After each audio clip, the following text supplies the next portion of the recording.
Salt water has a way of seeking out the sore parts of you. If it stings, that just means it's working.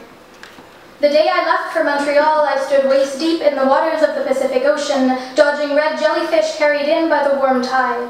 I was surrounded by barnacles and evergreen pine trees swaying in the breeze that had blown all the way from Alaska. The air smelled of salt and overripe blackberries. 18 hours later, I awoke at 30,000 feet. My head was twisted at such a bizarre angle that my scalp had pins and needles, the cabin lights were off, and all I could hear was the hum of the engines. All I could think was, this must be what alien abduction feels like.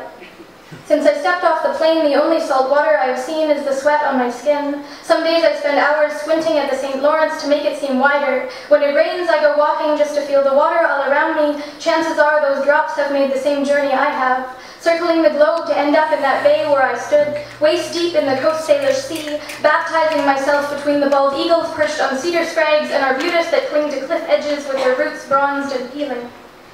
In the middle of the bay is an old houseboat covered in lawn chairs.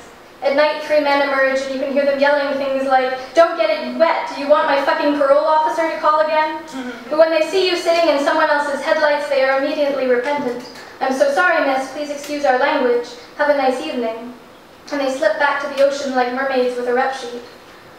Salt water has a way of seeking out the sore parts of you. If it stings, that just means it's working. The day I return from Montreal, I will stand waist deep in the waters of the Pacific Ocean and let it sink into my bones.